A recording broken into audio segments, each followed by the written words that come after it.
Cramps నిద్రలో పట్టేసినట్టుగా ఉండడము, ఒక్కొక్కసారి కాళ్ళు నల్లగైపోయి హార్డ్గా అయిపోతుంది, మల్టిపుల్ అల్సర్స్, చిన్న చిన్న అల్సర్స్ ఫామ్ కావడము, కొన్నిసార్లు దెబ్బ తగిలంగానే అల్సర్ ఫామ్ అయ్యి ఒక పట్టాన్ని హీల్ అవ్వకపోవడం, ఇట్లాంటివన్నీ చూస్తూ ఉంటాం అన్నట్టు. దీన్ని మనం వారికోస్ వెయిన్స్ అంటాం.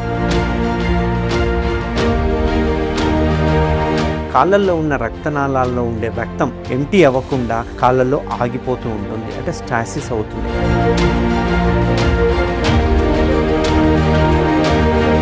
సో ఈ వారికోస్ వెయిన్స్ ఎందుకు వస్తాయి అంటే ఎక్కువసేపు ఒకే చోట కూర్చోవడము ఆర్ నిల్చోవడం వల్ల వచ్చే డిజీజ్ అన్నమాట.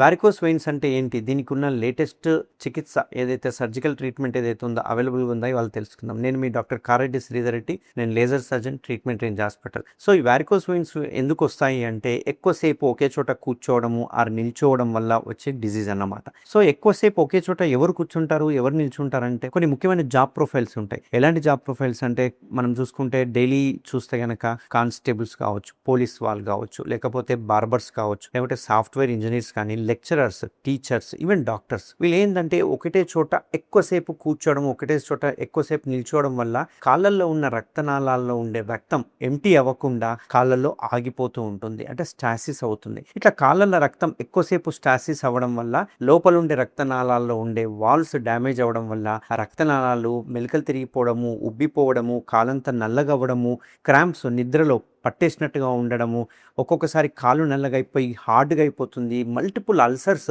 చిన్న చిన్న అల్సర్స్ ఫామ్ కావడము, కొన్నిసార్లు దెబ్బ తగిలంగానే అల్సర్ ఫామ్ అయ్యి ఒక పట్టాన్ని హీల్ అవ్వకపోవడం, ఇట్లాంటివన్నీ చూస్తూ ఉంటాం అన్నట్టు. దీన్ని మనం వారికోస్ వెయిన్స్ అంటాం, అంటే రక్తనాళాల వ్యాధి అంటాం. దీనికి ఒకప్పుడు కోత మెథడ్ ఉండేది, తర్వాత కాలంలో లేజర్ అనే ఒక చికిత్స వచ్చింది. ఆ లేజర్ తర్వాత ఇప్పుడున్న లేటెస్ట్ ఏదైతే సర్జరీ అవైలబుల్ ఉందో, నిజం చెప్పాలంటే దీన్ని సర్జరీ అనకూడదు, ఎందుకంటే ఇది కంప్లీట్ డే కేర్ ట్రీట్మెంట్ అన్నట్టు.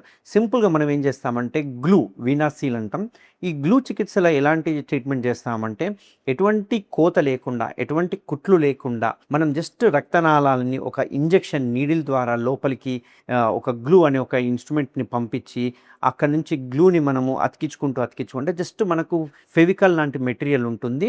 ఆ ఫెవికల్ లాంటి మెటీరియల్ని మనం పేపర్ని అతికిస్తే ఎంత గట్టిగా అతుక్కపోతుందో ఆ రకంగా గట్టిగా అతికిచ్చేస్తామన్నట్టు, అంటే రక్తనాళాన్ని అతికిస్తాం. ఇంతకుముందు చెప్పినట్టుగా మనకు ఓపెన్ అంటే కోత మెథడ్ ఉంటుంది, చాలా రోజులు బెడ్ రెస్ట్ తీసుకోవాలి. లేజర్ అంటే ఎంతో అంత వేడి ఉంటుంది, నొప్పి ఉంటుంది, మంట ఉంటుంది. బట్ నేను చెప్పే ఈ గ్లూ ట్రీట్మెంట్ ఏదైతే ఉందో complete day care, with in 1 అవర్లో పేషెంట్ డిశ్చార్జ్ చేయడం జరుగుతుంది.